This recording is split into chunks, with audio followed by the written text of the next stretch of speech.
يا صديقي دلني لله إني غاية الفردوس والظل الظليل. يا صديقي إننا بالله نحيا فهو نور وهو زاد والدليل. يا صديقي دلني لله إني غاية الفردوس والظل الظليل. يا صديقي إننا بالله. Assalamualaikum. Bismillahirrahmanirrahim. Assalamualaikum warahmatullahi wabarakatuh. Alhamdulillahirabbil alamin. As-sofil amyadi wal mursarin. Sayyidina Muhammadin wa ala alihi wa sahbihi asmain. Rabbik sholli sadri wa yassirli amri wahlul 'iqdatam min lisani afqahu qawli. Amma ba'du. Bapak dan Ibu jemaah pejuang subuh yang dirahmati Allah, marilah kita sama-sama panjatkan puji dan syukur kehadirat Allah Subhanahu wa taala yang telah melimpahkan taufik dan hidayahnya, telah memberi umur kepada kita sehingga hari ini kita masuk kepada puasa hari ke-22 dan kita bisa bersama-sama berjumpa kembali untuk melakukan thalabul ilmu dalam rangka meningkatkan iman dan takwa kita kepada Allah Subhanahu wa taala. Semoga Allah selalu melimpahkan rahmat-Nya kepada kita semua, wabil khusus kepada Bapak dan Ibu yang tergabung dalam Majelis Taklim Pejuang Subuh pagi ini. Amin, amin, ya rabbal alamin. Salawat dan salam senantiasa kita haturkan kepada junjungan kita, Nabi besar Muhammad Rasulullah SAW, beserta keluarganya, para sahabatnya, dan pengikutnya, sehingga akhir zaman. Semoga Bapak dan Ibu yang tergabung dalam majelis ini akan mendapatkan syafaat di yaumil kiamat kelak. Sebelum acara dimulai, perkenankan saya membacakan beberapa aturan dalam mengikuti majelis ini. Ada tata tertib. Yang pertama adalah luruskan niat semata-mata untuk mencari ridha Allah. Dalam mengikuti kajian ini, kami harapkan Bapak dan Ibu berpakaian rapi, sopan, menghadirkan hati serta pikiran kita, dan dalam acara ini kami akan melakukan mute all seluruh partisipan agar tidak terganggu suara dengan suara yang lain. Kemudian kami juga sarankan untuk Bapak dan Ibu membuka videonya agar dapat mendapatkan keberkahan dari guru kita, Profesor Nasaruddin Umar.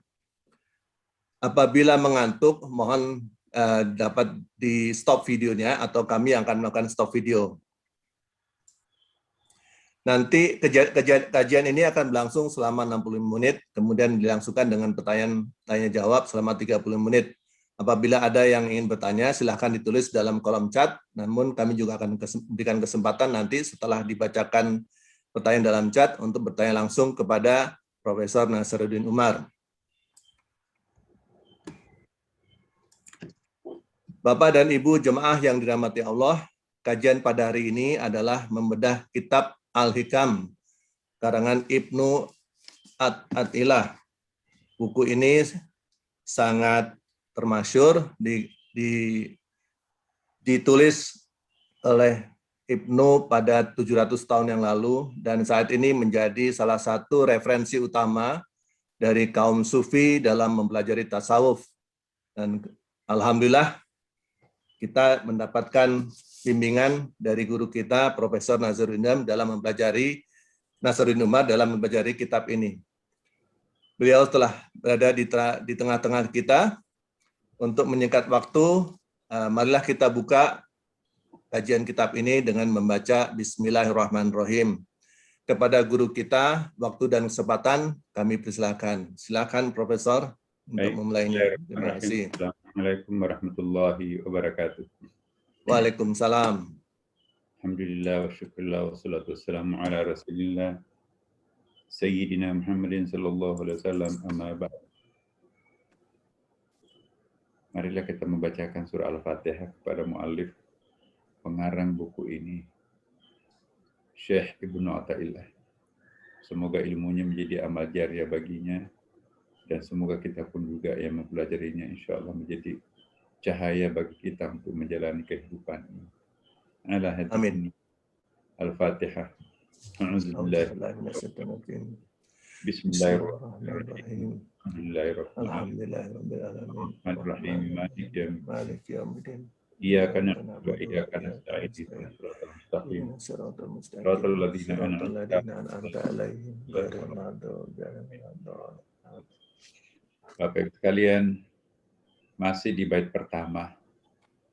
Min alamatil i'timadi 'alal amal nuqsanur raja'i inda wujudiz zulal. Tanda-tanda orang-orang yang arif dalam amal, ia tidak membanggakan amal ibadah. Berkurangnya harapan kepada Allah ketika melakukan kehilafannya kepada Allah. Apakah kita sudah seperti ini? Kita tidak pernah lagi membanggakan amal-amal kita kepada siapapun. Tanda-tanda orang yang membanggakan amalnya, menceritakan kepada siapapun ibadah-ibadah yang dilakukan. Contoh, sengaja atau tidak sengaja, kita memperkenalkan kepada orang lain, kita itu rutin sholat tahajud. Sengaja atau tidak sengaja, kita memperkenalkan kepada orang, kita itu puasa Senin Kamis. Sengaja atau tidak sengaja, memperkenalkan kepada orang lain pengalaman mistis yang telah dilakukan. Misalnya berjumpa dengan Nabi, mendapatkan pelajaran daripada mimpinya, tiba-tiba mendapatkan tamu misterius, ada malaikat misalnya, atau ada perjumpaan-perjumpaan spiritual. Apalagi menceritakan bahwa saya semalam itu menemukan cahaya yang sosoknya Nabi ya tidak menganjurkan untuk kita menceritakan pengalaman mistis. Bahkan Nabi Yakub menasihati kepada anaknya yang mimpi-mimpinya itu, mimpinya Nabi Yusuf itu unik-unik ya. La taqasusir ru'yaka. Jangan menceritakan mimpi-mimpimu. Nah, jadi kalau sudah terlanjur nggak apa-apa. Mulai sekarang jangan ada amal baru yang diketahui oleh orang lain. Cukup kita sendiri yang memahami. Kalau kita ingin mencapai puncak-puncak khawasul khawas. Kalau orang awam itu, Bapak, tanda-tandanya orang awam suka menceritakan pengalaman batinnya kepada orang lain. Mimpinya diceritakan, ya. Kemudian juga ibadah-ibadahnya diceritakan. Aku kan punya pondok pesantren di kampung. Aku mewakafkan tanahku di kampung begini. Usahakan kebajikan-kebajikan yang kita lakukan itu hanya Allah yang tahu. Tanamlah seluruh kebajikannya di bumi ketidakterkenalan, jika ingin panennya nanti di akhirat. Segala perbuatan baik yang kita lakukan ditanam di bumi keterkenalan, itu hanya akan panen di dunia, tidak lagi panen apapun di akhirat. Semakin kuat kita merahasiakan sebuah kebajikan, semakin utuh 100% pahala itu kita peroleh di akhirat kelak. Tapi semakin kita iklankan kebaikan kita kepada siapapun kita sampaikan. Mas, umumkan, tadi waktu diumumkan itu belum banyak orang datang loh. Ya, umumkan biar orang tahu. Ya, diumumkan lagi. Ya. Pak, misalnya Pak X, Rp5.000 wakaf. Jadi akhirnya muncul fitnah cuma Rp5.000 doang. maksa-maksa orang umumin berkali-kali. Orang 5 juta nggak pernah mau diumumkan, tanpa nama malah. Ya, jadi inilah teman-teman. Min alamatil i'timadi alal amal nuqsanur raja inda wujudid tulab. Ya, tanda-tanda orang arif dalam amal, ia tidak membanggakan amal ibadah. Latihan kesabaran itu memang sangat dituntut bagi orang yang mencapai puncak ketinggian. Tanpa pengendalian diri, tanpa kesabaran, nggak mungkin bisa kita menembus batas, apa yang disebut batas khawasul khawas. Paling kita banter khawas. Sebab yang dihadapi itu bukan orang lain kalau orang mau mendaki khawasul khawas. Menghadapi diri sendiri. Udahlah, ungkapkanlah. Itu kan jarang loh orang bisa nyumbang kayak gitu banyaknya. Masa nanti nggak ada yang tahu loh. Anda dikira pelit. Anda dikira nggak ada partisipasinya pembangunan masjid. Masa tanpa nama uang begitu banyak. Iya. Uang 5.000 aja diumumkan, ini kok 50 juta masa nggak diumumin tanpa nama. Semakin besar dirahasiakan, maka semakin bertambah besar pahala itu di mata Allah. Tapi 50 juta itu diiklankan di mana-mana, maka itu turun menjadi uang 5.000 rupiah. Jadi uang recehan itu banyak masuk surga, karena tidak pernah diriakan. Uang gede itu banyak yang menjadi uang recehan di akhirat. Kenapa? Karena sudah diiklankan kemana-mana. Mulai sekarang Bapak Ibu, para jamaah, mari kita belajar menjadi dewasa secara spiritual. Tanda-tanda kedewasaan spiritual itu sudah melewati keterkenalan, sudah melewati pujian-pujian, sudah melewati ego-ego, sudah melewati apa yang orang banyak kehendaki. Ya. Dan juga sudah tak terbebani dengan tidak diumumkannya kepada orang lain. Karena ada juga orang maksa, waduh, hanya karena saya mau ikhlas maka saya tidak sampaikan kepada orang lain. Jadi terbebani dengan menyimpan rahasianya. Yang kita maksudkan di sini, dia enjoy dengan perahasiaan amal kebajikan. Selama kita masih terbebani, aduh, meledak-ledak ini rasanya mau meledak ini menyampaikan kepada orang. Nanti dikira orang lain nanti yang bangun masjid ini. Aku kan paling besar sumbangannya. Masa nggak ada orang yang tahu? Akal berpikir di situ, nanti kamu dikira orang pelit loh. Kamu kan orang yang paling kaya di RT ini, masa nggak ada bantuannya sedikit pun? Jadi kan itu mengundang fitnah. Orang itu, Pak Haji ini pelit banget. Satu-satunya nggak nyumbang di sini malah dia. Padahal dia kan paling banyak bantuannya, cuma dia tanpa namakan. Nah itu godaannya luar biasa. Kalau kita mampu tidak bergeming, no way pokoknya. Hai iblis, aku tahu engkau menggoda aku melalui pikiran. Tidak ada itu. Aku tutup seluruh cakra di dalam diri saya, sehingga kamu tidak bisa masuk mempengaruhi aku. Udah.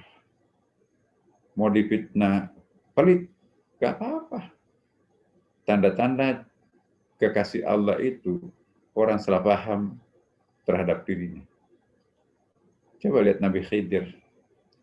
Puluhan tahun di pantai nelayan bersama nelayan kumuh, gak ada yang tahu kalau dia orang super pintar.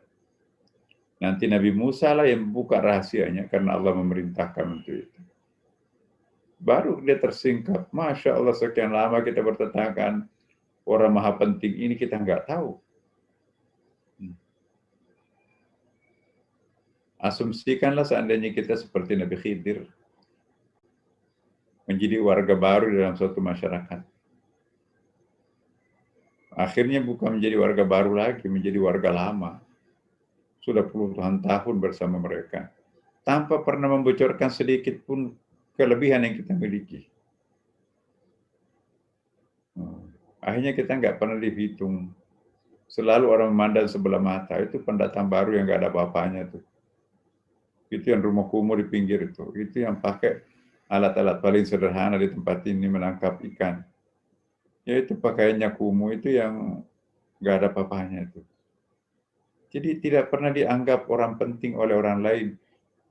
Itu tandanya orang itu penting di mata Allah Subhanahu wa Ta'ala. Belum tentu orang penting di bumi itu orang penting di mata Allah. Nah, inilah yang kita akan coba lakukan. Gampang atau enggak? Kalau kita melakukannya dengan gampang, insya Allah kita sudah masuk kategori orang arif. Tapi kalau masih berat terasa, meledak-ledak itu mau keluarkan, mendemonstrasikan kelebihan kita, aku nggak boleh loh.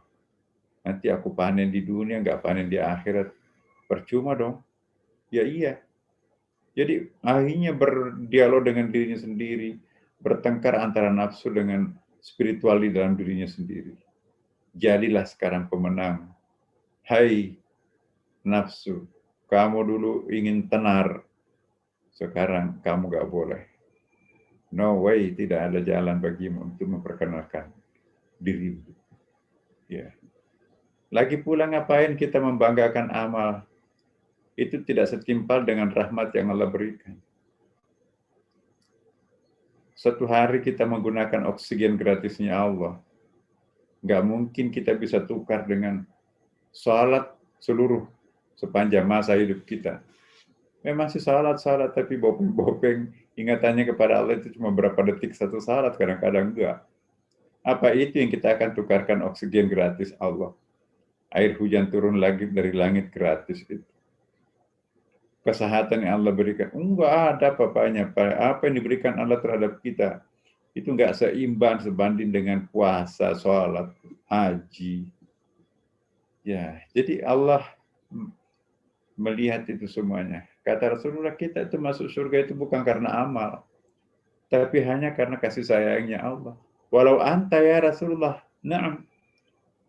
Termasuk engkau juga ya Rasulullah, iya aku pun juga masuk surga bukan karena amal yang kulakukan. Tapi itu belas kasihannya Allah Subhanahu wa Ta'ala. Kan apa artinya amal itu? Gak ada bandingannya dengan kalau kita mau hitung-hitungan dengan Allah. Kita kecil sampai dewasa dipinjamin umur. Apa itu bukan rahmat? Mau ditukar nggak 1000 salat? Kalau dilahirkan tunarungu. Kalau kita dilahirkan itu buta. Kalau dilahirkan itu defable. Mau nggak ditukar dengan sepanjang hari puasa? Enggak. Jadi nggak ada apa-apanya kita mau membanggakan amal. Jadi lewatilah fase-fase cobaan itu. Ironisnya Bapak Ibu, setelah kita nanti menceritakan pengalaman baik kita, pengalaman kebajikan kita kepada orang lain, itu nanti susul menyusul itu godaan itu. Ya, Pak Muhammad, ya 50 juta rupiah, Masya Allah. Kita mah bisanya 5.000, dia 50 juta. Semua mata memandang ke Muhammad. Yang mana tuh? Oh itu tuh yang baju koko putih itu. Ya, kalau yang di zooming itu loh, yang pegang tasbih itu loh. Waduh, hebat ya. Akhirnya godaan berikutnya setelah orang memuji kita, rame jabat tangan. Semua ingin foto itu. Foto, selfie aja deh. Pak, terima kasih Pak ya membantu masjid kita. Akhirnya kita bisa punya masjid yang indah. Masih ada tuh godaannya. Ya. Kalau diam aja sudah cukup. Enggak. Alhamdulillah Mbak. Mohon doakan ya supaya nanti kita bangun lagi menaranya itu Mbak. Iya Pak, kita doakan. Dipuji lagi. Ya, kita kan hidup untuk beramal Mas. Jangan hanya hablum minallah, pura-pura jadi penceramah. Padahal orang yang menikmati ucapan terima kasihnya orang itu pertanda cacatnya terima kasih, cacatnya ibadah yang bersangkutan. Kalau ada orang menikmati pujian sekecil apapun dalam lipatan hatinya, itu pertanda cacatnya sebuah keikhlasan. Orang yang paling ikhlas, orang yang paling sejati keikhlasannya, sedih pada saat dipuji orang lain. Ya Allah, ampuni aku ya Allah. Dia pasti salah alamat memuji. Yang seharusnya dipuji hanya Engkau. Alhamdulillahirabbil alamin. Segala puji hanya bagimu ya Allah, bukan untuk aku. Bukankah prestasi yang dia kagumi terhadap aku itu kan bukan dari aku, dari Engkau ya Allah. Salah alamat dia memuji, mestinya dia memuji Engkau. Ampuni aku ya Allah, aku gak pernah meminta dia berterima kasih kepada aku. Walaupun sudah ngomong begitu masih gak enak itu. Lain kali aku bersumpah tidak akan pernah memperkenalkan. Ya. Subuh-subuh datang lebih awal, belum ada orang di masjid. Ya. Dia sisipkan amplop putih, isinya 10 lembar uang hijau, $100 kali 10. Oh. Habis itu pulang. Dia lihat berita di TV. Ada maling membobol celengan. Wah, ini ujian berat. Aku mau bongkar bahwa aku menaruh uang di situ di $1.000, ketahuan. Tapi kan gak ada efeknya ke masjid. Kalau begitu aku tambahi nanti. Sudah bikin kotak amal baru yang dirantai di tiap masjid. Subuh-subuh, anggaplah uang $1.000 itu kehilangan dari diriku. Ya. Kasih lagi $1.000 itu, ya barulah.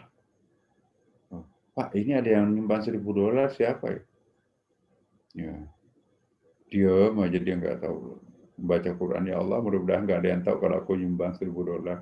Padahal sesungguhnya sudah $2.000 itu. Satu ikut kabur dengan celengan itu tadi. Nah, ini godaannya berat loh untuk berbuat baik, Bapak Ibu. Nah, ini harus mampu melewati fase-fase iblis.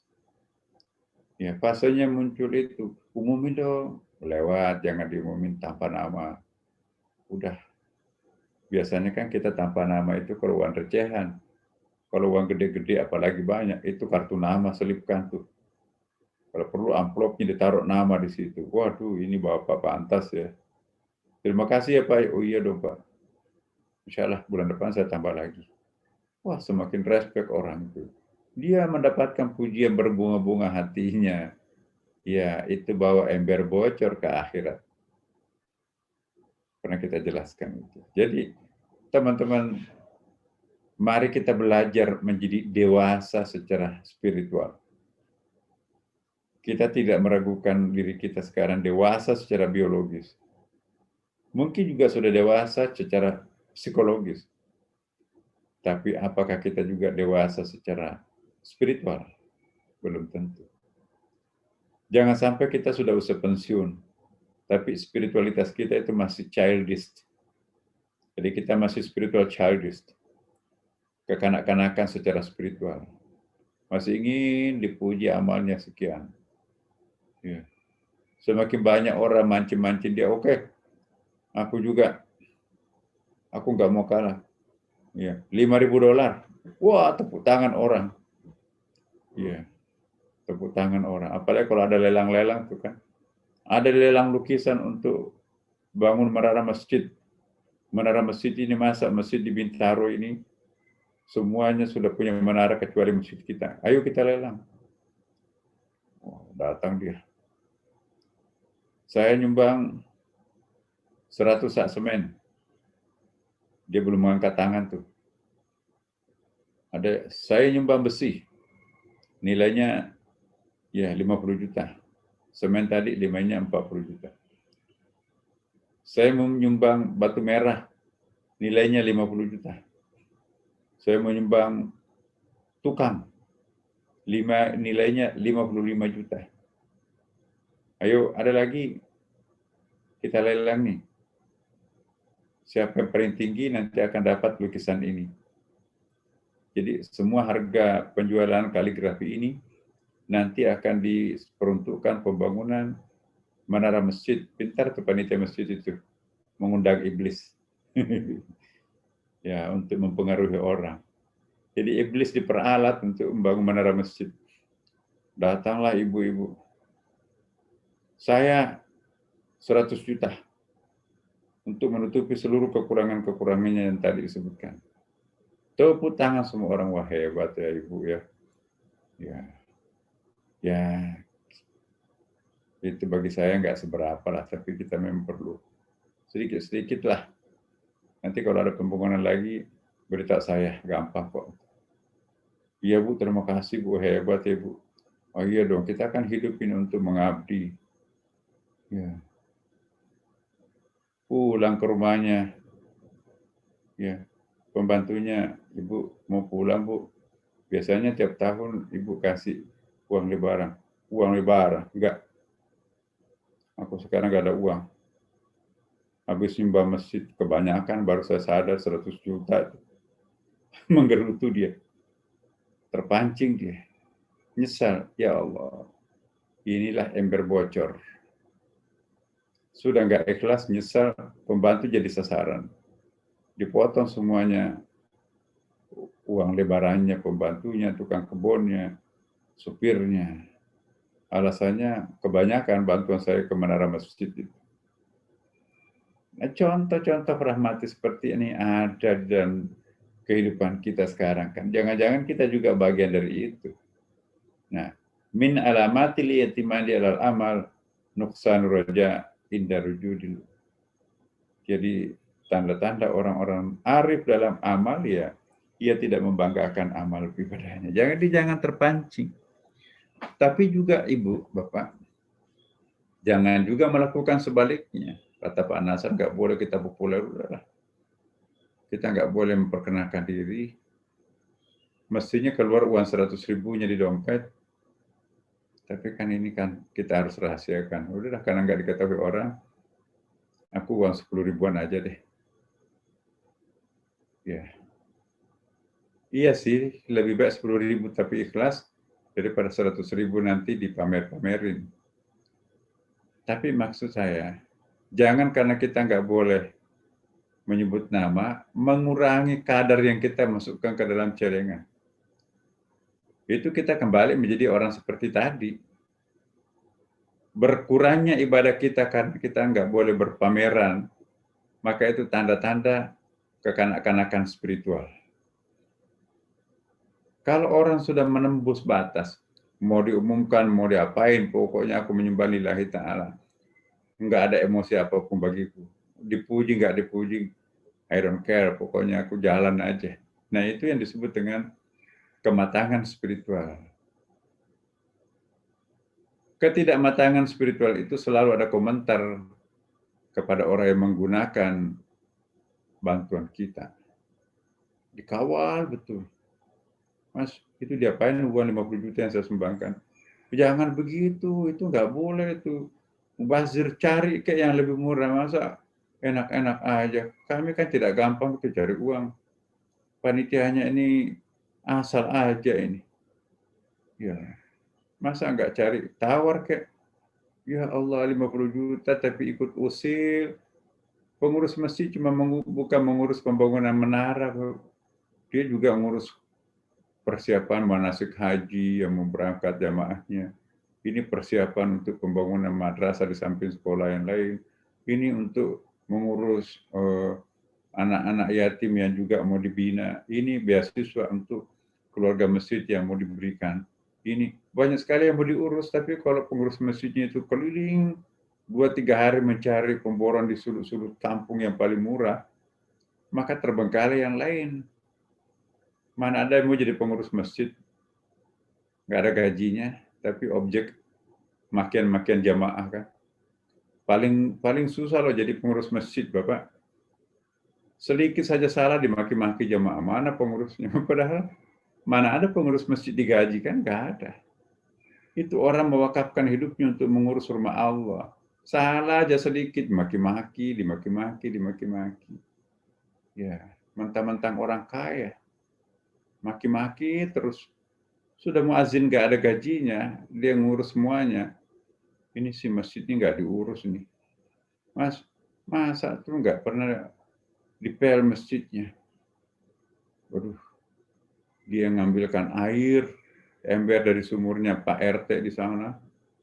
Ya, kan nggak ada airnya, mati pompanya. Habis itu juga dia azan, dia juga merangkap imam, ya. Dia juga mencuci karpet. Tiba-tiba ada kotoran sedikit di jalan pintu masuknya. Maki-maki, Pak, kamu percuma tinggal di masjid, masa ini nggak bisa dibersihin? Kasihan deh. Gajinya jauh di bawah standar, dimaki-maki lagi. Hati-hati Bapak Ibu. Nah, tidak gampang menjadi orang yang matang spiritual. Pengendalian diri kita itu harus kuat.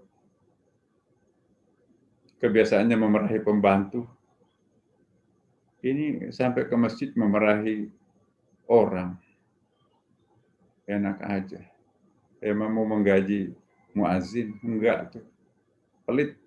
Bisanya marah-marah, ngoreksi masjid. Ya. Itu jamnya kok nggak disesuaikan, Mas? Masa gitu aja nggak bisa? Telat itu jamnya tuh.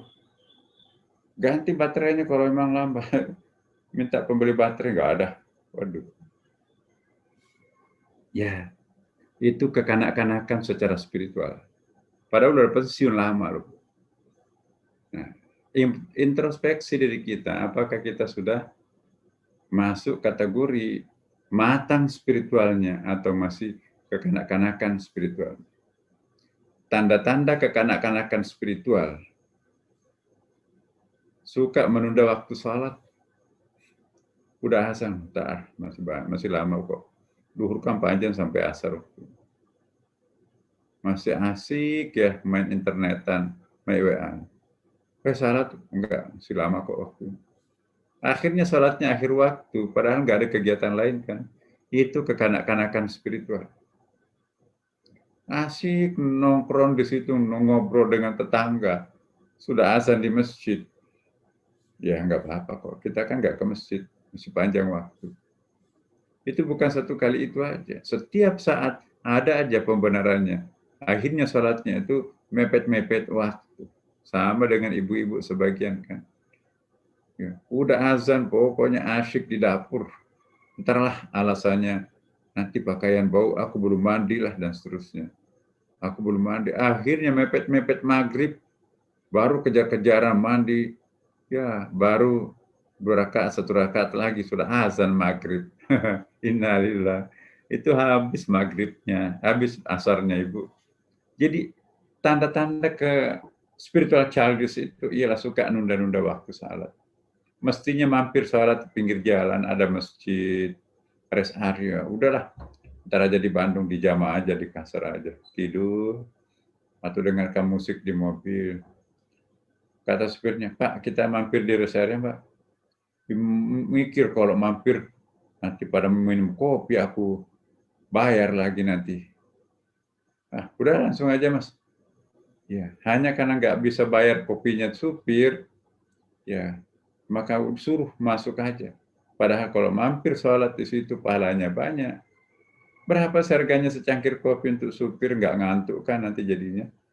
Nah, jadi nggak mau sumbing istilahnya. Itu bukti kekanak-kanakan spiritual itu adalah kekikiran, kepelitan itu. Nggak mau sumbing. Uangnya sebegitu banyak, pantas kaya. Orang sering mengatakan pantas dia kaya. Dia pelit untuk dirinya sendiri. Ya, makan. Dia cuma ambil 1 biji tempe. Alasannya penghematan. Padahal depositonya miliaran. Pantas kaya. Ya. Sampai di Bandung. Ya. Cari warteg aja Mas yang praktis-praktis, bukan praktisnya. Kalau mampir rumah warung Padang itu kan bayarnya mahal. Ya Allah, cuma sekali doang setahun ke Bandung, dijemput teman-teman kelasnya, masa nggak mau traktir? Mas, saya ada urusan cepat ya, mampir aja rumah makan dekat-dekat situ. Oh itu Mas itu warteg Bu, nggak apa-apa kan? Iya. Iya sih, mana kebiasaannya warteg di Jakarta juga kan. Ya Allah, uangnya sebegitu banyak, masih suka makan kolesterol. Ya. Minyak gorengnya itu kan sudah lama itu. Ya. Jadi tidak ada kesehatan bagi seorang tua seperti itu, ya, kalau anak muda memang nggak apa-apa. Nah, jadi mari kita meningkatkan kematangan spiritualitas kita dengan cara merubah pandangan kita, pola perilaku kita. Mau diapain tuh itu uang? Sudah Ramadan terakhir begini belum sedekah, belum hibah, belum wasiat, belum zakat mal. Last minute ketika orang pulang kampung semuanya kan. Justru sebelum pulang kampung ya kasih, udah nanti Mbak ya, nanti pulang dari kampung baru saya kasih bonusnya. Aku belum sempat ke bank. Justru orang perlukan sekarang, mau kasih bapaknya, mau kasih ibunya, mau kasih teman-temannya, ya mau traktir sahabat-sahabatnya di kampung. Ya bayar gajinya orang itu mumpung masih basah keringatnya. Jangan kebiasaan nunda. Pembantunya pun juga ditunda-tunda. Ntar dulu deh, saya sudah 3 bulan nggak dibayar bos tuh. Orang yang suka menunda membayar gaji pembantu, ya terlambat sebulan, terlambat 3 hari, itu pertanda ketidakmatangan spiritualitas. Senang tuh pembantu itu, tepat waktu kita bayar gajinya. Pelit, minta ampun, haknya orang nggak dikasih. Masa pulang kampung pembantunya hanya bayar gajinya doang? Ya belikan dong tiket pulang pergi. Ya, masa cuma ke Jawa aja nggak bisa belikan tiketnya. Kecuali kalau Papua, wah, tiketnya itu 3 bulan gaji potong itu. Nah, jadi teman-teman, barometer untuk mengukur apakah kita termasuk orang yang arif, lihat pengalaman sehari-hari kita. Ya. Itulah luar biasa Ibnu Athaillah ini, menyinggung perasaan kita sebetulnya kan.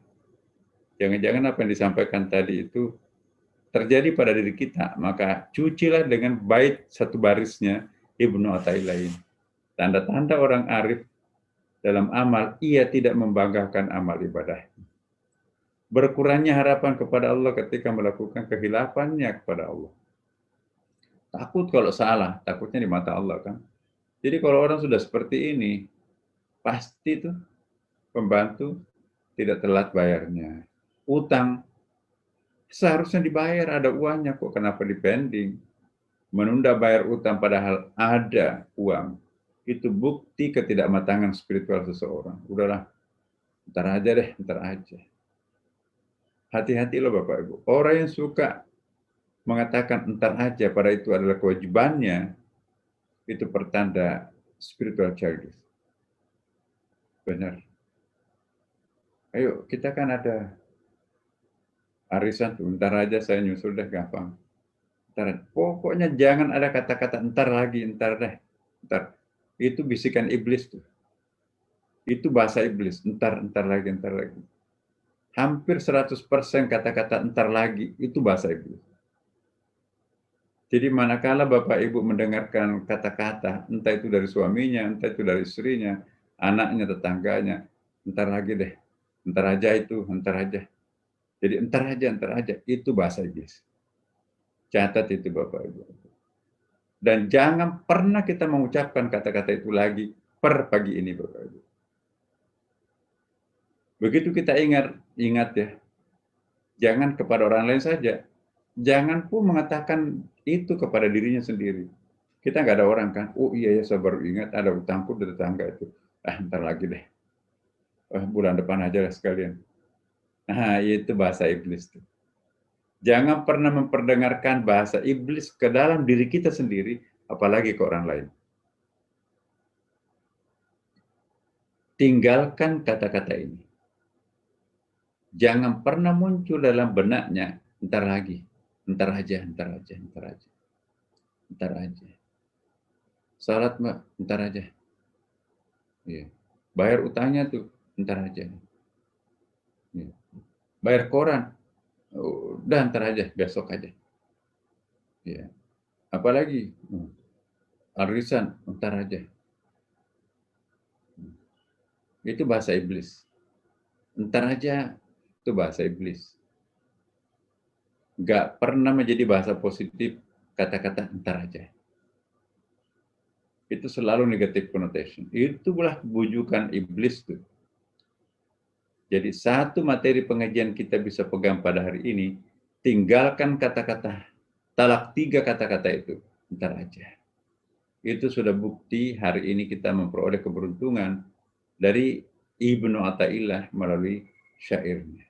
Tinggalkan seumur hidupnya, enggak akan pernah berucap, ntar aja. Sanggup enggak Bapak Ibu? Kalau sanggup, ini Lailatul Qadar buat Bapak Ibu. Lailatul Qadar semalam datang.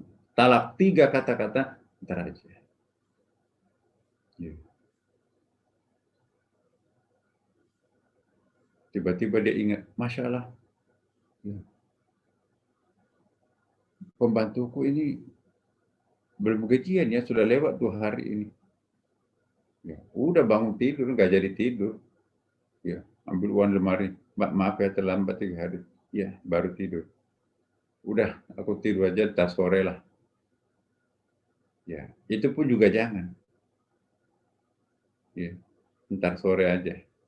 Jangan menunda 1 detik yang seharusnya kita kerjakan sekarang. Apalagi 1 hari ditunda. Don't put off till tomorrow what you can do today. Jangan menunda hari esok apa yang bisa kita kerjakan hari ini. Kapan orang membiasakan dirinya ntar aja, itu nanti akan menjadi karakter orang itu. Malas jadinya suka nunda. Akhirnya dia akan jadi stagnan. Dan itu menular loh. Menular ke anaknya, menular ke saudaranya, menular ke tetangganya, menular ke jamaahnya. Ntar aja. Akhirnya terjadi budaya ntar aja. Coba kita lihat undangan pengajian. Jam 9 pagi undangannya. Jam 10 ibu-ibu itu baru pada datang. Alasannya klasik. Ya, anak-anak beresin rumah dulu. Itu klasik banget tuh. Kalau orang tahu schedule-nya, ini ada arisan, ada pengajian, jam 9, maka dia harus bangun tidur lebih awal, beresin semuanya. Begitu tank aku harus berangkat. Pergi dulu ya. Nah, begitu sampai di sana jam 8, jam 9, tank udah mampu. Waduh, terkenal tuh. Itu tepat waktu. Ya, mana Ibu? Ya, Ibu Aminah ya. Biasanya kan paling cepat datang. Bukan paling cepat datang, paling tepat waktu. Dia juga nggak terlalu cepat datangnya kok, jam 9 on time. Kitanya yang terlambat. Biasa kan ibu-ibu pengajian itu dimulai jam 9, jam 10 baru mulai. Itu karena terpengaruh budaya entar lagi.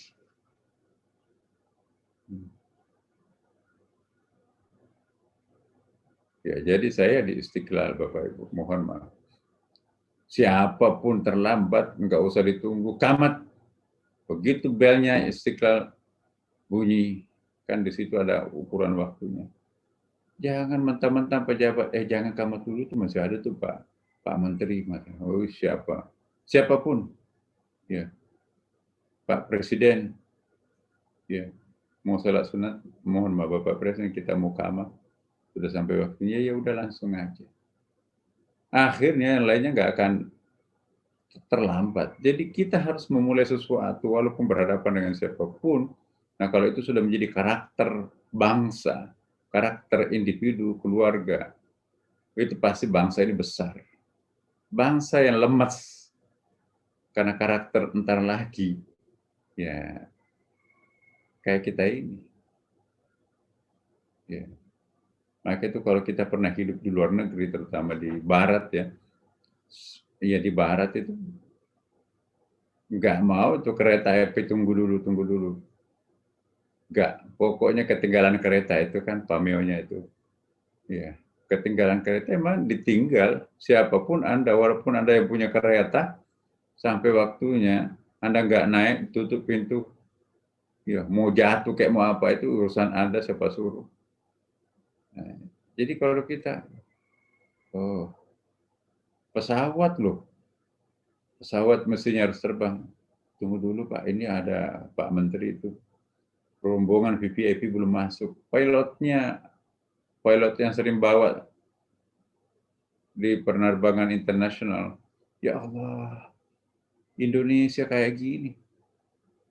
Bagaimana bisa bersaing penerbangan luar negeri? Ya, gubernur VVIP-nya protokolnya. Pak, ini awas loh, saya tidak izinkan mendarat di provinsi saya. Ya terpaksa ditunggu. Marah-marah gubernur, masa kamu nggak nunggu? Udah jangan kasih izin mendarat. Ya Allah, emang yang punya provinsi siapa? Nah inilah Bapak Ibu, rusak, semuanya akan rusak kalau budaya antar lagi itu ada di dalam diri kita. Ibadah binafsik mulai dari dirinya sendiri. Ya, latihan disiplin kepada anak-anaknya. Biar nanti anaknya juga begitu. Kalau bapaknya molor, ibunya molor, anaknya itu lembeknya kayak apa? Iya. Salah satu keuntungannya kita menyekolahkan anak kita di luar negeri, dia terbiasa dengan budaya disiplin. Ya, saya ingat anak saya tuh, tengah malam, lampu merah, hujan, nggak ada orang lalu lalang. Saya bawa mobil, ada lampu merah kan. Anak saya masih di TK itu. Stop, lampu merah. Ya, terpaksa harus stop. Karena anak saya menegur saya, mendisiplinkan saya. Bagi saya kan nggak ada orang. Udah hujan lebat kayak gini, nggak ada orang lalu lalang tengah malam. Ya cuma pendek kok, bukan jalan besar, tapi ada yang lampu merahnya. Allah. Anak saya, stop. Waduh, astagfirullah, anak aku yang menegur aku. Ya. Kasih uang. Ini uang apa, Pak? Hah? Itu kan, ya kan biasa saya, anak misalnya bonus nih. Sebagai, Anda kan menjawab pertanyaan. Enggak, ini kan bukan pertanyaan saya murni. Saya ngupin dari adik jawaban itu. Ya, berarti saya nggak berhak uang itu, Pak. Karena bukan pikiran saya sendiri. Saya dengar bisikan adik. Nah, saya paksa, kamu harus terima, ini kan murni dari Papa. Enggak, pokoknya aku nggak mau. Itu bukan karya saya kok. Bisa jadi malu jadinya. Bapakmu nggak pernah kayak gitu kayaknya. Nah, jadi tradisi seperti ini perlu diciptakan dari dini loh, Bapak. Nah, inilah mungkin dari bait-bait yang seperti ini yang mampu menyadarkan kita. Kita itu bukan kata-kata yang berat yang bisa membuat kita sadar. Tapi bahasa ringan dan kata-kata ringan yang menembus hati, yang menggores dalam dada, itulah yang bisa membuat kita berubah. Ya. Sekali lagi saya baca terakhir ya. Nanti besok kita pindah ke bait lain. Ya, min alamatil i'timadi alal amal nuqsan rajai inda wujudil dzulal. Tanda-tanda orang arif dalam amal tidak membanggakan amal ibadah. Jangan tepuk dada lagi, Bapak. Berkurangnya harapan kepada Allah ketika melakukan kehilapan kepada Allah. Jangan bangga, jangan tanpa ada penyesalan ketika melakukan dosa. Setiap kali kita melakukan kesalahan baik kepada Allah maupun kepada sesama manusia, harus ditebus dengan perasaan rasa bersalah, perasaan rasa berdosa. Akhirnya kita tersiksa oleh pelanggaran etika yang kita anut itu sendiri. Jangan memaafkan dirinya sendiri yang bisa menyebabkan merubah karakternya menjadi negative connotation. Jadi inilah Bapak Ibu. Assalamualaikum warahmatullahi wabarakatuh.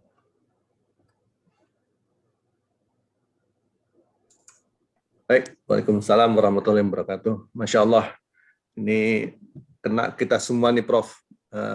Kata-kata entar aja nih. Saya juga sering begitu, entar aja nih. Sebelum acara tanya jawab, perkenankan saya bacakan pengumuman singkat dulu akan kegiatan kami dalam minggu ini. Acara besok Rabu 5 Mei adalah dimulai jam 5.30 seperti biasa. Kajiannya adalah dengan tema mengenang sejarah Perang Badar yang dibawakan oleh Ustadz Habib M. Dia bin Syihab. Hari Kamis 6 Mei jam yang sama 5.30 oleh ada tadabbur Quran yang dibawakan oleh Ustadz Dr. Atabik Lutfi.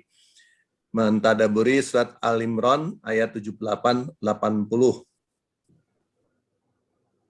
Selanjutnya kami sampaikan juga bahwa kajian ini selama bulan Ramadan dilangsungkan setiap hari jam 5.30 sampai jam 7.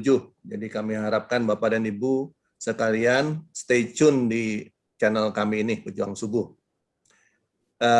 At-Tadabbur Quran diselenggarakan 2 kali dalam seminggu, yaitu hari Kamis dan Ahad jam 5.30 sampai jam 7. Untuk hari Jumat, ada gerakan membaca Quran Tartil yang dibawakan oleh Ustadz Dr. Uci Armisi. Sementara Jumat sore, khusus selama bulan Ramadan, kajian keluarga Sakinah jam 4 sampai jam 5.30 yang dibawakan oleh Ustazah Ulfatmi Amir Syah. Selanjutnya kami juga akan sampaikan training online untuk belajar membaca Al-Quran, bedah Iqra, yang saat ini sudah mencapai program kelima. Jadi sudah 5 kali kami adakan. Dan sudah 3 kali diadakan untuk yang training kelima ini. Training yang keempat, materi yang keempat akan diadakan hari Ahad minggu ini, 9 Mei 2021 jam 13.30 sampai 15.30. Akan ada program-program lain dalam training ini, selain dari Iqra, juga ada tahsin dan program-program lainnya. Nanti akan kami sampaikan.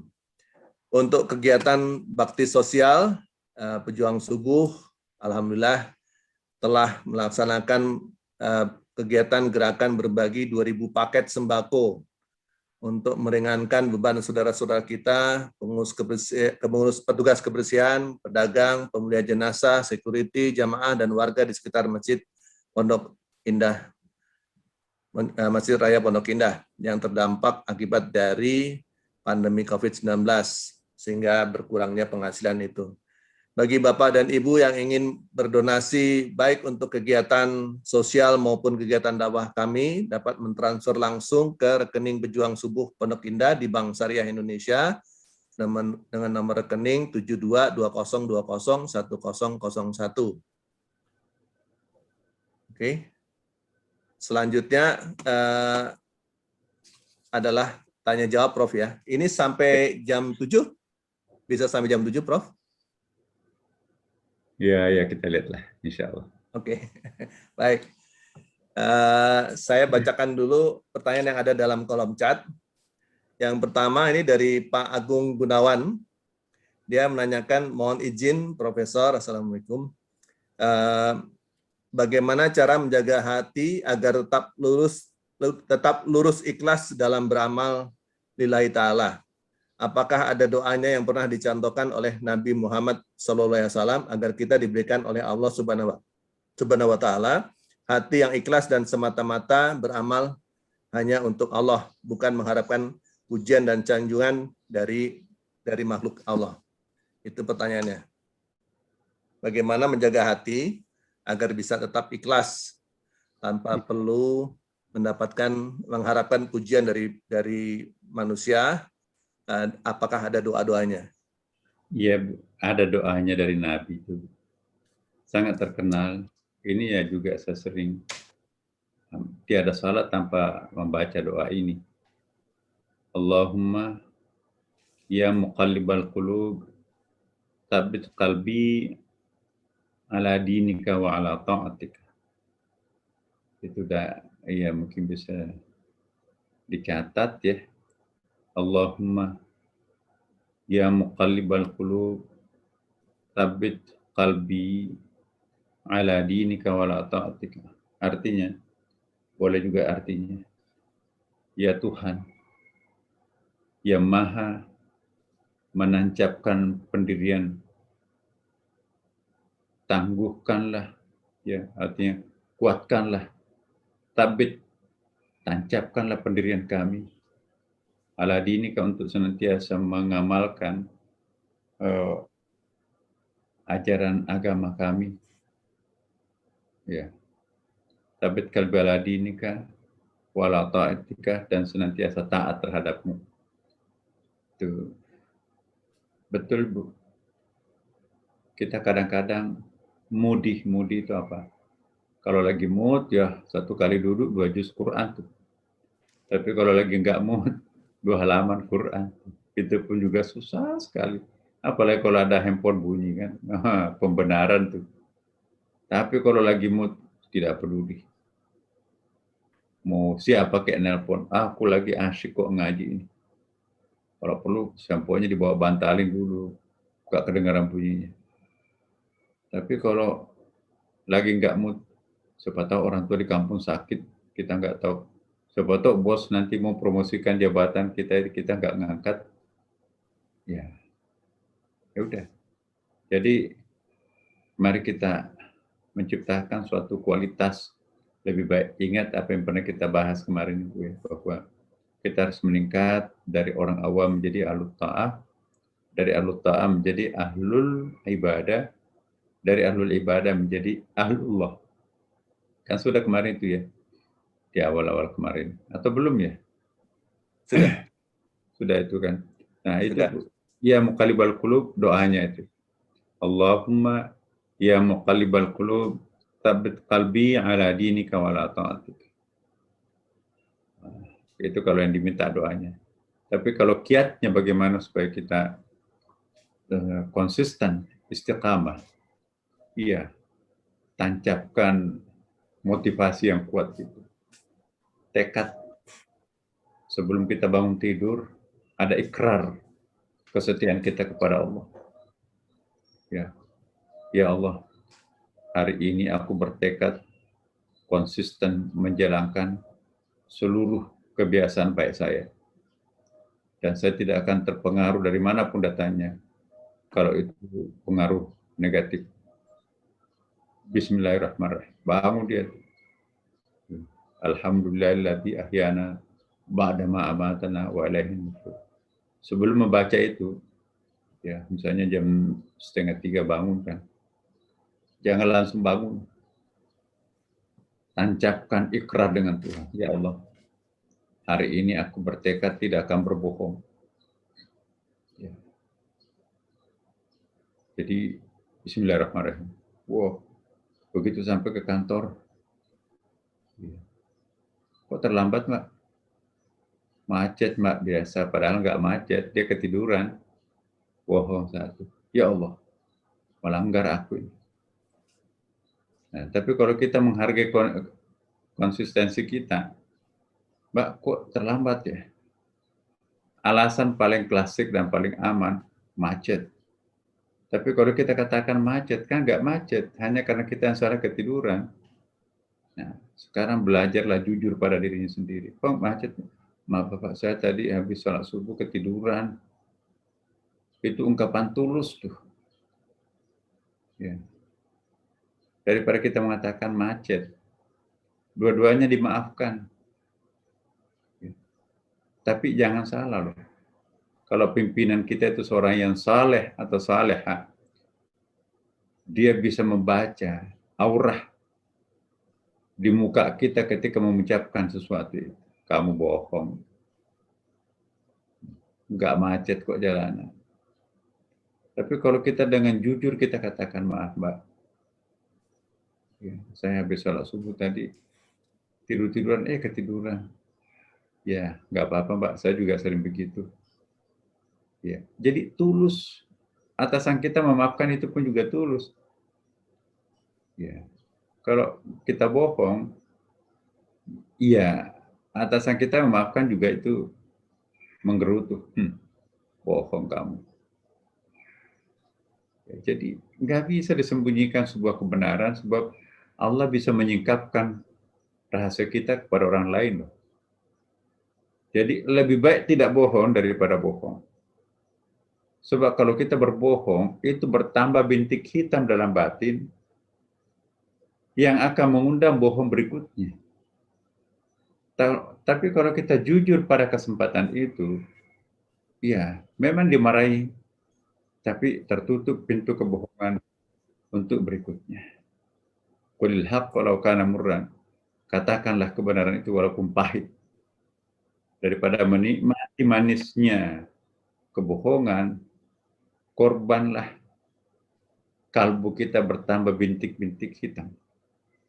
Kalau sudah seperti cermin yang penuh dengan bintik hitam, boro-boro menangkap wajah Tuhan, wajah sendiri nggak bisa kebaca. Saya kira begitu. Terima kasih. Baik, pertanyaan berikutnya, Prof, terkait dengan kajian minggu lalu, disampaikan oleh Prof minggu lalu adalah bahwa fikih atau belajar tata cara beribadah itu adanya di otak, Prof ya. Sementara tasawuf ada di hati. Kalau fikih lebih sifatnya memecah, kalau tasawuf lebih menyatukan. Nah, pertanyaannya bagaimana caranya kita mencapai level tasawuf tanpa memperhatikan tata cara beribadah. Jangan-jangan tata cara beribadah yang kita lakukan ini dibilang bid'ah juga, nanti salah cara-caranya. Nah, pertanyaan kedua juga menyangkut yang minggu lalu, disampaikan ini masalah kearifan. Seorang ahli ibadah yang rajin melakukan ibadah, sholat zikir, apakah sudah mencapai level arif? Demikian juga orang yang tidak rajin beribadah, tapi bisa tidak mencapai level arif tanpa dibarengi dengan iman dan takwa. Itu dua pertanyaan tadi. Ya, memang betul bahwa ada kaedahnya malah. Man tafaqqah wa lam yatasawwafa faqad tafassaka. Wa man tasawwafa wa lam yatafaqqah faqad tazandaqa. Wa man jama'a bainahuma faqad tahaqqaqa. Barang siapa yang berfikih tidak bertasawuf, fasik, rusak. Sebaliknya barang siapa bertasawuf tanpa berfikih, zindik, rusak juga. Barang siapa yang menggabungkan keduanya, faqad tahaqqaqa, itu yang benar. Jadi jangan dipertentangkan antara fikih dan tasawuf. Fikih itu adalah level bumi, tasawuf itu level langit. Teori jari-jari tangan ini ke bawah itu berbeda satu sama lain. Di atas itu satu kan. Di level bawah ini berpisah, di atas itu satu. Level bawah ini fikih, level atas itu tasawuf. Tapi fikih kelanjutannya adalah tasawuf. Jangan menghindari fikih untuk masuk ke tasawuf. Jangan menghindari tasawuf hanya mau konsisten di fikih. Fikih tidak mau bertasawuf itu tidak pernah naik kelas. Loncat untuk ke kelas tasawuf tanpa mengindahkan fikih, roboh, nggak ada fondasinya. Jadi nggak mungkin bisa keindahan itu muncul kalau nggak ada fikih. Nah, persoalan bid'ah itu soal lain.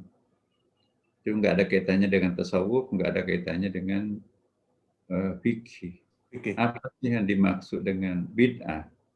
Bid'ah itu ialah sesuatu yang dilakukan di luar ketentuan syariah. Contoh salat subuh. Aduh, lagi asyik ini salat subuh ini, enak banget ini cuacanya.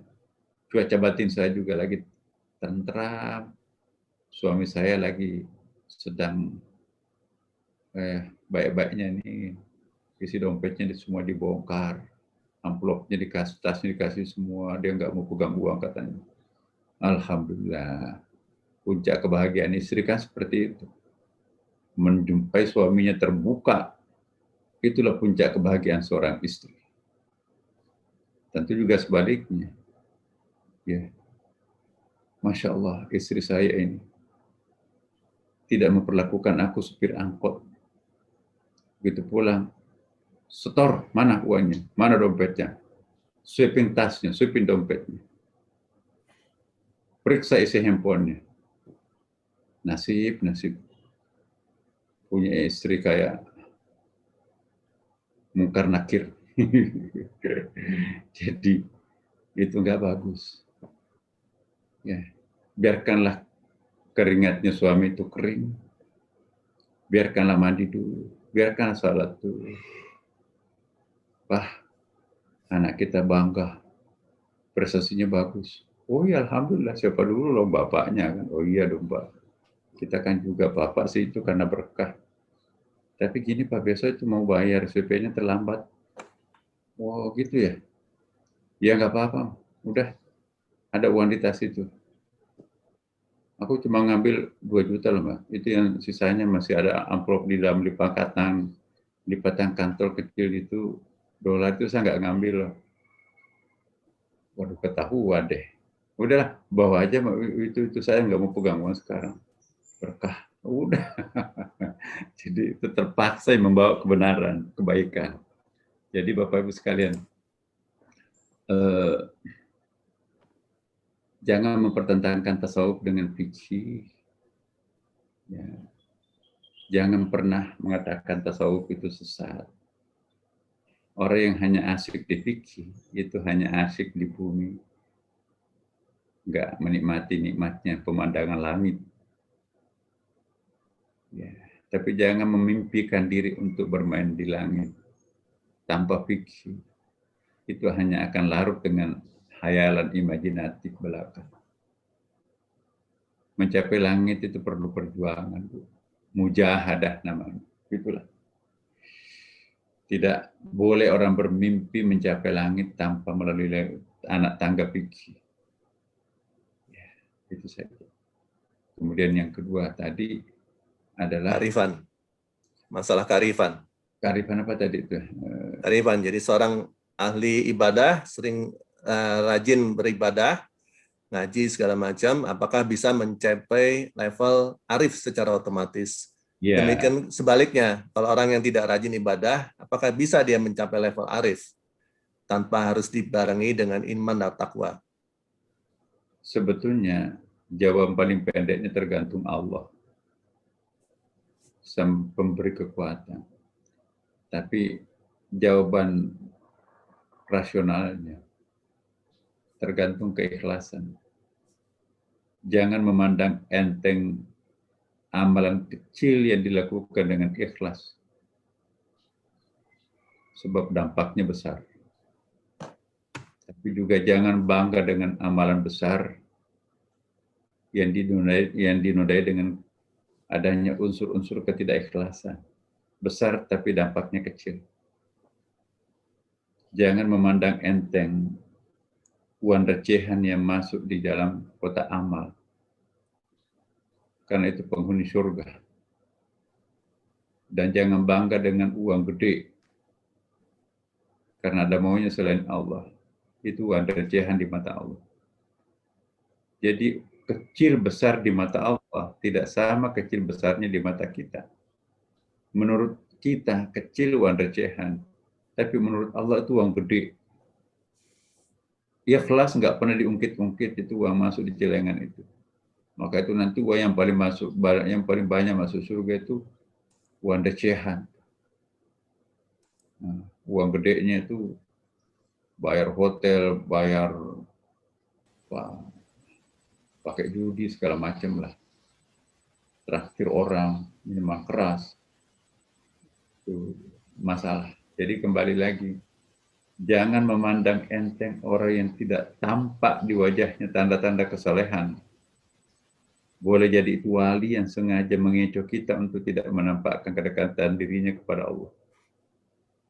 Jangan takjub kepada orang yang menyamar menggunakan jubah malaikat padahal dalamannya iblis. Iblis pintar menggunakan jubah malaikat. Dan malaikat pintar menggunakan jubah iblis. Jadi Khidir itu ngapain orang nggak pernah kelihatan salat itu? nggak kelihatan ibadahnya. Ya. Ada satu kasus, Nabi Musa kasusnya ini. Nabi Musa diperintah oleh Allah, hai Rasulku, cari kekasihku, cari sahabatku. Di kampung sana itu kemarin meninggal tapi nggak dimakamkan sampai sekarang. Wah, langsung Nabi Musa pergi ke desa itu. Kasian banget sahabatnya Tuhan, jadi urus. Begitu sampai di desa itu, tanya, Pak, ada nggak yang meninggal kemarin di sini? Ciri-cirinya apa, Mas? Pokoknya pasti saleh. Salehnya apa? Pokoknya sahabat Tuhan lah. Waduh, di sini nggak ada, Mas. Tanya lagi di sudut kampung lah, ada nggak orang yang meninggal kemarin di sini? Laki perempuan, laki, tanda-tandanya apa? Pokoknya pasti orang saleh lah, sahabat Tuhan. Oh, nggak ada. Sudut kampung dicari, nggak ada yang tahu. Tidak mungkin mimpiku bohong. Biasanya itu ketat. Jarang bermimpi bohong, ya kan, Nabi kan. Akhirnya frustrasi menjelang maghrib itu pulang. Di pematang sawah, ketemu Pak Tua di situ. Nggak tahu dari mana Pak Tua. Assalamualaikum Pak Tua. Bisa nanya nggak? Apa nak? Ada nggak Pak Tua tahu ada orang meninggal kemarin? Biasa pertanyaannya, laki perempuan nak? Laki, ciri-cirinya apa? Pokoknya saleh, orang baik, sahabatnya Tuhan. Waduh, nggak ada. Sayalah laki-laki paling tua dan ditemukan di desa ini, nak. Jadi semua kejadian biasanya saya tahu, tapi nggak ada tuh. Memang ada yang meninggal kemarin, tapi itu mayatnya masih di tempat sampah itu. Ya, saya kira masih ada mayatnya itu, nggak ada yang ngurus. Waduh, tolong Pak Ki, saya mau lihat. Boleh, diantarlah melihat. Ternyata mayatnya itu masih di tempat pembuangan sampah gitu. Untung nggak dimakan anjing, binatang buas. Ini dia, kasihan banget. Oh ini persis wajah ini yang saya diperlihatkan Allah. Bingung Pak Tuh loh. Nah ini apa nggak salah? Ini sahabat Tuhan. Iya, ini persis wajah ini saya lihat. Nah ini kan saking jahatnya orang ini, diekstradisi, nggak boleh tinggal di pedesaan ini. Karena macam-macam barang orang hilang karenanya. Terus, tapi wajahnya ini nggak salah. Dimakamkanlah Pak orang itu. Penasaran Nabi Musa, kok kenapa orang sepakat ini orang jahat? Tapi Allah mengatakan ini kekasihku. Kok bagaimana mungkin kekasihnya Allah itu orang jahat? Jangan-jangan mimpi buruk, apa mimpi salah mimpi aku. Tapi nggak mungkin juga. Tanda-tanda kebenarannya ada pada mimpi saya. Nabi Musa penasaran. Cari orang yang tahu siapa dia. Ketemu juga orang-orang yang merupakan temannya. Mas, Anda bertemanan dengan mayat yang kemarin. Oh iya, itu sahabatku. Siapa sih sebetulnya dia? Pak, itu orang misterius. Maksudnya misterius, orang itu sangat luar biasa baiknya. Hah? Gimana? Jadi, di kampung itu, pimpinannya itu zalim. Ya, zalim banget. Miskin semakin miskin, kaya semakin kaya. Sehingga banyak orang yang terancam hidupnya. Teman saya ini yang kadang-kadang nyolong apapun yang bisa bernilai uang, dijual, kemudian diberi makan kepada orang yang terancam nyawanya melayang karena nggak makan. Dia sendiri nggak makan dari hasil-hasil nyolongnya itu. Tapi dia nggak mengambil lebih dari hanya sebatas yang dia mau tolong aja. Kerjaannya hampir setiap hari begitu. Waduh, ini yang dimaksud ini. Nah, setelah itu diberitahu oleh Pak Tua bahwa ada orang, iya.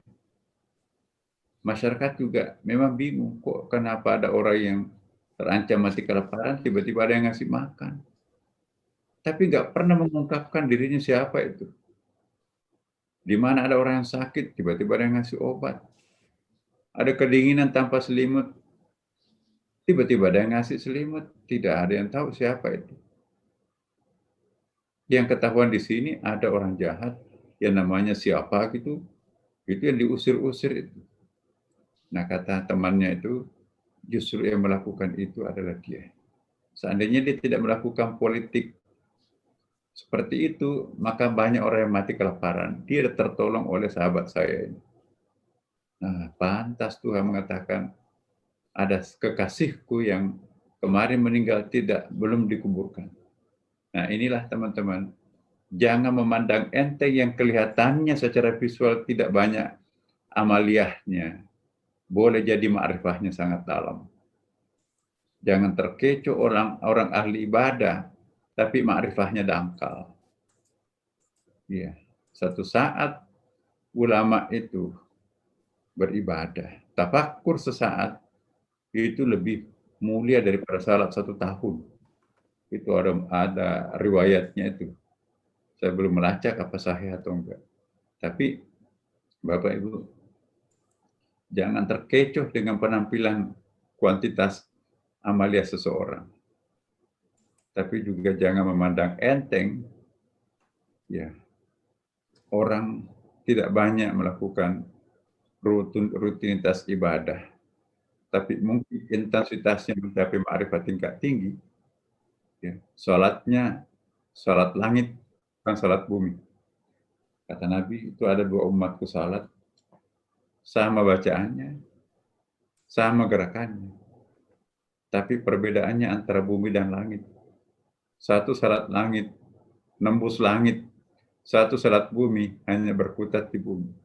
Sujud sama-sama, tapi satu sujud tafakkur tersungkur di hadapan kebesaran Allah. Yang sujud itu isi kepalanya ke mall.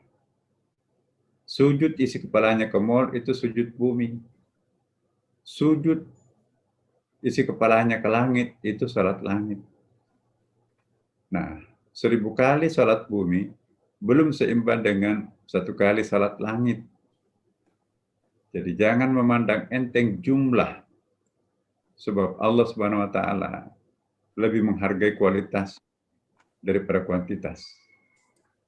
Islam itu pada hakikatnya bukan amalan oriented, tapi penghayatan oriented.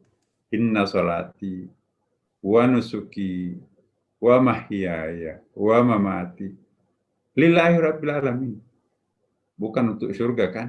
Bukan untuk tidak mau masuk ke neraka. Itu kualitatif benar itu. Jadi mulai sekarang Bapak Ibu sekalian, hati-hati dalam menilai seseorang. Kalau kita menjustis seseorang itu hanya karena ukuran-ukuran kuantitatif, itu ukuran duniawi. Bagaimana bisa mengukur urusan langit dengan ukuran dunia? Ukurlah urusan langit itu dengan ukuran langit. Jangan mengukur urusan langit itu dengan measurement bumi, alat ukur bumi. Saya kira begitu. Baik, terima kasih Prof. Ini juga informasi dalam kajian pagi ini ada 2 duta besar kita yang ikut menghadiri acara kajian ini sih dari tadi pagi. Ada Ibu Nana, Duta Besar Indonesia untuk Kuba, dan Pak Agung Kurniadi, Duta Besar untuk Ekuador. Juga ada Pak Yusra, ex-dubes dari Meksiko. Apa kabar Bapak dan Ibu sekalian? Jika ingin bertanya langsung, silakan. Saya silakan ini. Kembali berjumpa. Iya. Bu Nana atau Pak Agung, ada ingin bertanya langsung dengan Profesor Nasaruddin Umar? Mohon dibuka Pak Saidin.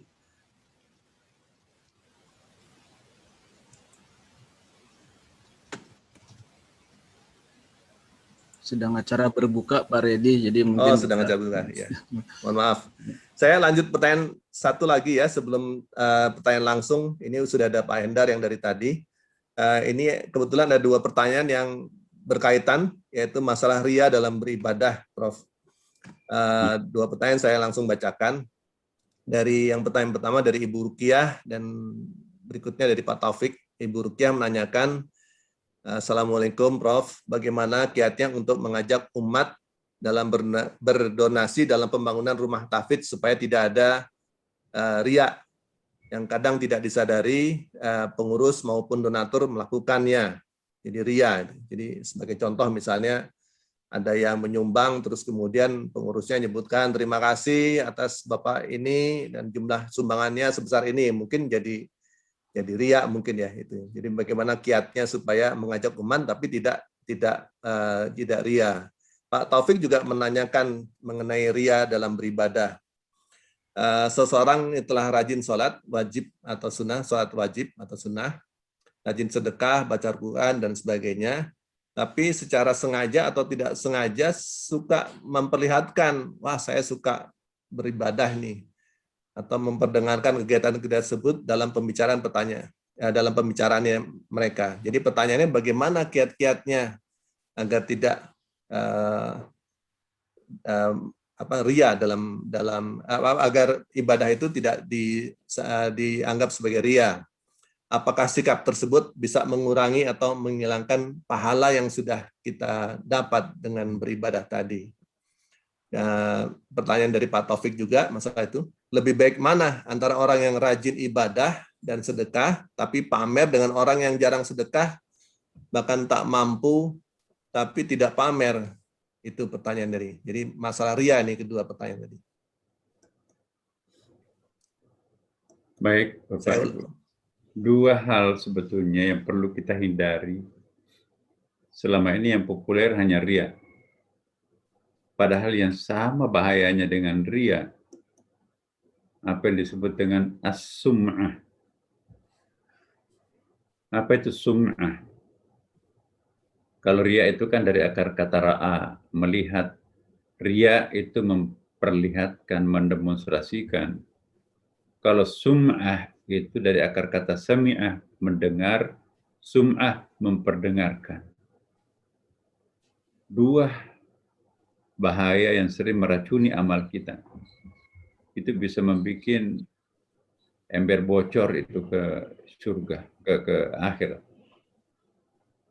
Riya ialah senang memamerkan kebaikannya kepada orang lain. Dan ketika orang itu takjub terhadapnya, bertambah dosa lagi satu. Jadi dia bangga. Pamer itu sendiri sudah satu dosa. Menikmati pujian itu sudah satu dosa baru lagi. Bangga pada saat dipuji, itu sudah dosa murakab, sudah dosa kedua. Jadi dosa pertamanya memamerkan ibadah. Dosa yang keduanya, sombong ketika sedang dipuji orang karena ibadahnya.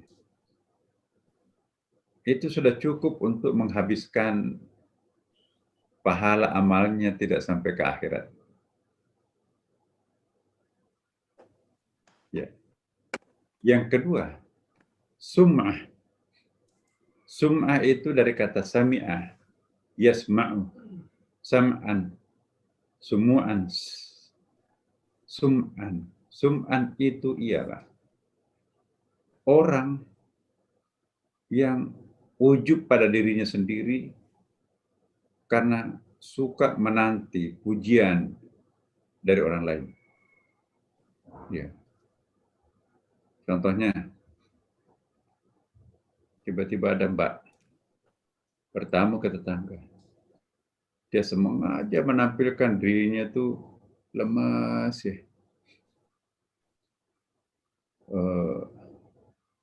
Loh, kok lemas mbak? Iya. Iya, ini kan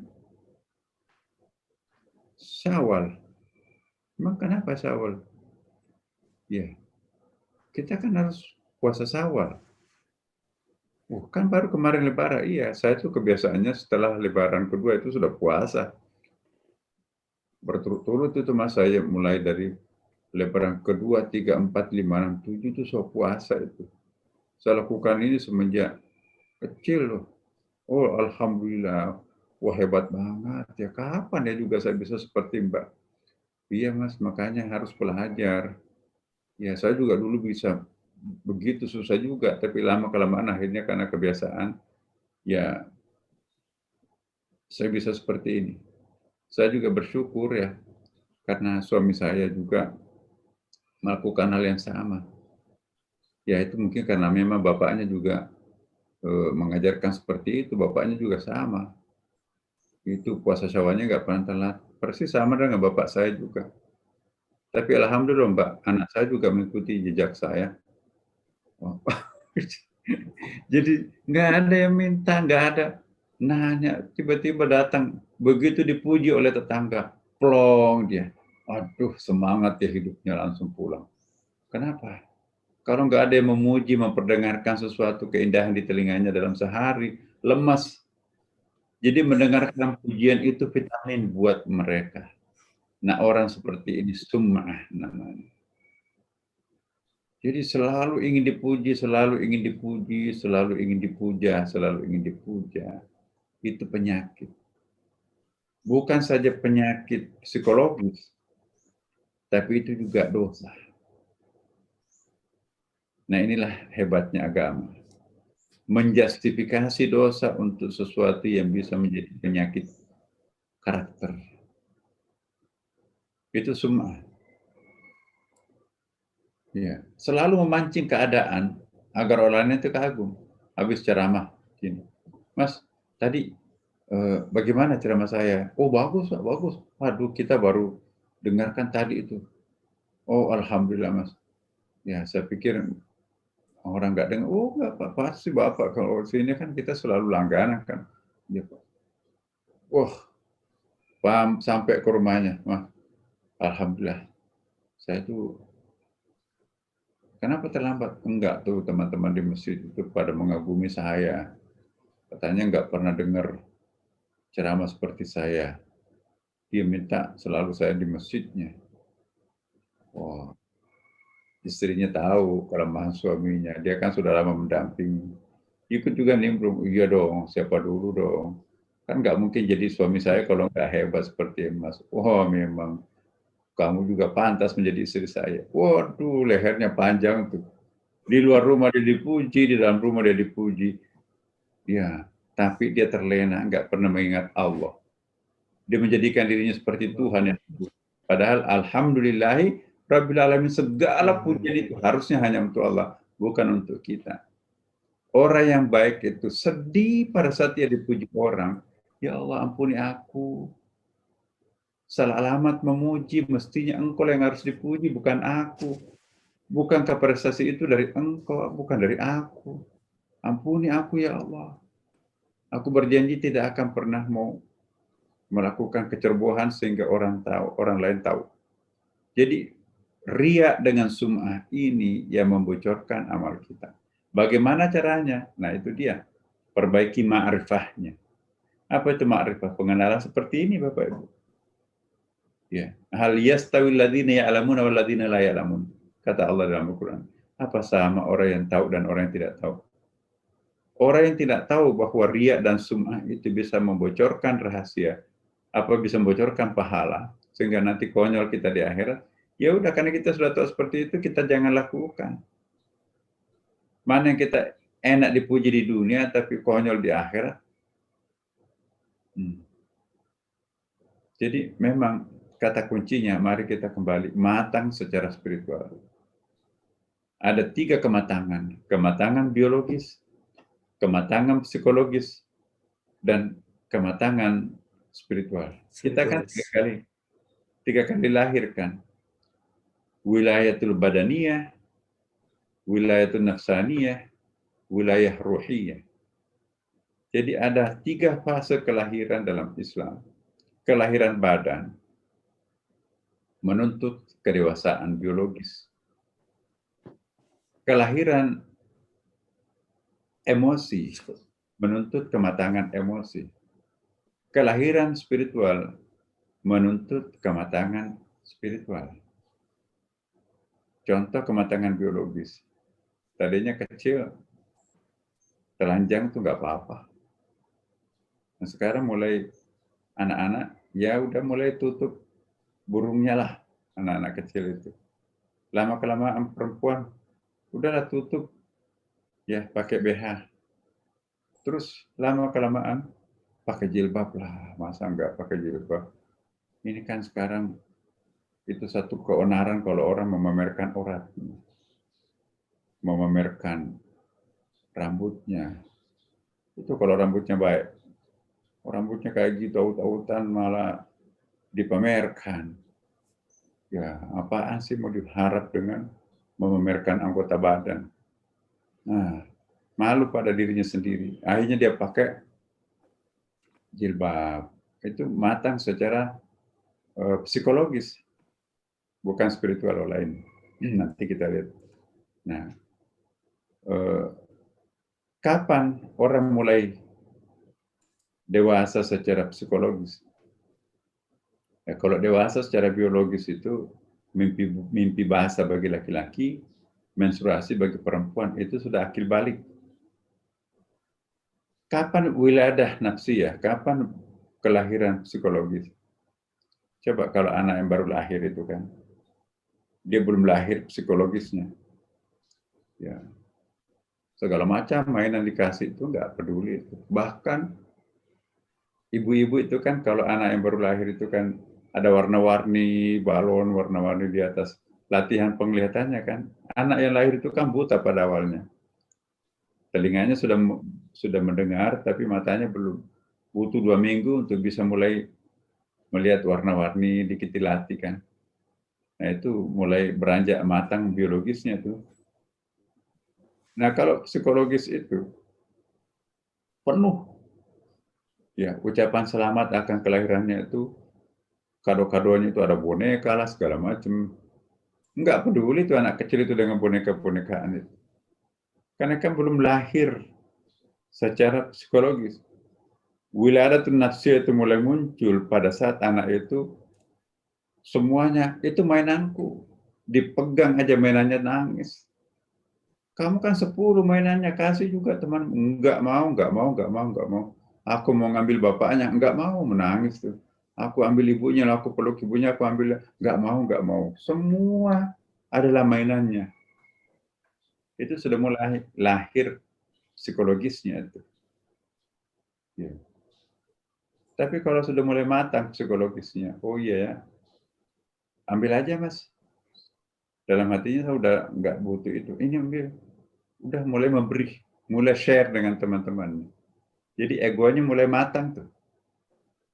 Bapaknya nggak mau dikasih orang, ibunya semua yang dilihat oleh mata. Ini rumahku, nggak mau, pasti nangis tuh kan. Itu belum matang egonya. Ini puncak egonya di situ itu. Tapi kalau sudah mulai, ini ambil aja, ngasih itu. Ini kasih itu ya temanmu, iya kasih aja. Nah, nggak nangis lagi kan. Sudah bisa share dengan teman-teman mainnya itu. Nah, kalau nanti sudah matang, sudah dewasa secara psikologis, ada orang mati, ayo kita berbagi dong. Nah, ini warning buat milenial kita ini teman-teman.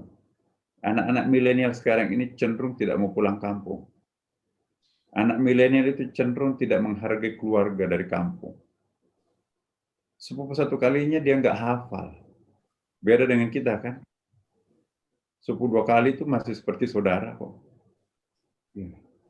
Lihat aja, saudara kandungnya sendiri juga nggak respect tuh. Jangankan saudara kandung, bapak ibunya pun juga ngomong seperlunya tuh. Di kamar aja. Cengengisan dengan teman-temannya. Begitu diajar makan berjamaah, ya masih asik dengan handphone. Yang jauh datang di meja makan, yang depan meja makan bapak ibunya nggak pernah digubris. Bapaknya juga mungkin ibunya sama. Jadi di meja makan itu hanya ngobrol masing-masing dengan handphone. Jadi nggak ada suasana berjamaah lagi di meja makan, nggak ada suasana berjamaah lagi di musala, nggak ada suasana berjamaah. Coba kalau di mobil, masing-masing anak itu pegang handphonenya. Nggak ada bercanda lagi dengan bapak ibunya. Nggak ada lagi tawarnya bersama dengan bapak ibu dalam mobil. Semua ibunya juga main handphone kok. Bapaknya juga main handphone. Jadi jarak sosial kita dengan anak itu sekarang tambah menjadi-jadi. Itu milenial itu sekarang ini terlambat dewasa secara psikologis. Tapi itu pun juga sporadis. Dalam soal bisnis gampang. Anak milenial gampang cari uang. Nah, terakhir kematangan spiritual. Kapan lahirnya anak spiritual itu? Kalau dalam bahasa agama itu mukallaf, ya kan? Mukallaf itu sudah bisa memayyiz, membedakan baik dan buruk, sudah bisa bertransaksi, sudah bisa kawin lah, dan seterusnya. Sudah bisa wajib hukum Islam atasnya. Itu sudah matang secara ibadah. Tapi kapan orang itu sudah mulai dekat dengan Tuhan, sudah berani meninggalkan bumi, naik ke langit, itulah ciri-ciri kematangan spiritual. Selama materialistik pelit untuk bersedekah, itu masih seperti anak kecil tadi, itu mainanku, itu bapakku, itu ibuku. Tapi kalau anak itu sudah mau berbagi, ambil ini, itu sudah mulai sama. Oh, itu ada fakir miskin, udah kok. Saya sudah punya celengan di dalam lemari. Jadi setiap kali gajinya 1 bulan itu langsung dikeluarkan 2,5% dari kota amal lemarinya sendiri. Jadi begitu ada tukang minta-minta, pembangunan masjid, pesantren, dia ambil dari kota amal di dalam lemarinya. Dari mana isi uang kota amal itu? Potongan 2,5%. Ada proyeknya menang, ada gajinya sekian, 2,5% langsung dipotong, keluarkan zakatnya. Tapi di situ dimasukkan di kotak amalnya di dalam lemari. Nah, begitu ada permintaan bantuan kemana-mana, diambilkan dari kotak amal itu, jadi ikhlas. Tapi kalau masih bercampur dengan dompet kita sendiri, pelit sekali untuk keluarkan uang yang paling recehan kita ambil. Tapi kalau kita melihat, oh ini masih banyak kok ini. Dana sosial kita ini masih banyak ini. Ini kan bulan Ramadan. Oh, udah kita kasih aja. Anak yatim piatu itu sekian, 60 orang, 60 box, 60 kardus, atau 60 box makanan. Tapi kalau uang dompet, udah kasih 2 biji aja, 3 biji. Jadi beda loh psikologisnya. Jadi ini salah satu kiatnya teman-teman, bikin kotak amal dalam lemari. Setiap kali kita dapat amplop proyek manapun, langsung keluarkan 25%. Sudah selesai. Jadi tidak ada penyesalan, kebanyakan atau kesedikitan. Nah, itu kiat untuk mengikhlaskan diri kita. 2,5% titipan Tuhan untuk fakir miskin kok. Kalau ada orang yang memakan gajinya 100%, itu makan api neraka. Ya, api neraka yang kita makan kalau kita makan gaji kita 100%. Selalu ada 2,5% titipan Allah untuk fakir miskin. Ya, 2,5% itu haknya orang. Taruh di kotak amal. Ibu kerja, suami kerja, satuin aja di situ. Biar banyak kelihatan. Wah, ini masih ada 10 juta loh di kotak amal kita. Ya udah, kita kasih masjid. Itu ada pembangunan kolam, pembangunan tempat wudhunya. Udah, saya 10 juta. Kosong. Ya udah, kita isi lagi, Mak. Nah, jadi enak itu kan. Oh, anaknya pun juga nanti akan ikut. Bapak saya dulu begini, aku juga mau seperti itu. Jadi tularkanlah yang positif kepada anak. Jangan menularkan kepelitan kepada anak. Saya kira itu. Terima kasih. Ya, saya kira cukup. Terima kasih. Cukup ya. Oke. Ya. Pak Hendar, mohon maaf nih waktunya udah lewat. Penjelasannya panjang. Mungkin minggu depan kali Pak Hendar ya. Ya. Pak Hendar tadi sudah bertanya. Baik. Bapak dan Ibu sekalian, demikianlah kajian pagi ini bersama Profesor. Marilah kita tutup dengan doa bersama. Mohon Profesor membimbing kami dalam berdoa. Al-Fatih. A'udzubillahi minasyaitonir rajim. Alhamdulillahirabbil alamin. Hamdan syakiran, hamdan na'im, hamdan yuafi ni'amahu wa yukafi mazidah. Ya Rabbana lakal hamdu kama yanbaghi li jalali wajhika al-karim wa 'azimi sultanik. Allahumma shalli wa sallim. Allahumma inna nas'aluka salamatan fid din wa afiatan fil jasad wa hidayatan fil 'ilm wa barakatan fil rizqi wa taubatan bil maut wa rahmatan indal maut wa maghfiratan ba'dal maut. Amin. Allahumma hawwin alaina fi sakaratil maut wa najata minan nar wal afwa indal hisab. Allahumma la tuzigh qulubana ba'da idh hadaytana wa hab lana min ladunka rahmah innaka antal wahhab. Allahumma inna na'udzubika minal juzam wal waba'i wa su'il akhlaq. Rabbi rahmuhna kama rabbana shighara. Allahumma aslih auladana ya Allah, rabbana atina fid dunya hasanah fil akhirati hasanah wa qina adzabannar. Walhamdulillahi rabbil alamin. Wassalamualaikum warahmatullahi wabarakatuh. Salam. Baik, Bapak dan Ibu yang dirahmati Allah, demikianlah kajian pada hari ini. Semoga apa yang telah disampaikan oleh guru kita bermanfaat untuk kita semua, menambah ketakwaan kita kepada Allah. Semoga ilmu-ilmu yang disampaikan oleh guru kita menjadikan kita lebih bertakwa. Dan kepada guru kita, Profesor Nasaruddin Umar, kami ucapkan terima kasih, jazakumullah khairan katsirah. Semoga apa yang disampaikan dibalas oleh Allah berlipat ganda, lebih banyak lagi. Dan semoga Profesor tetap dalam keadaan sehat untuk bisa memberikan ilmu-ilmunya kepada kami semua.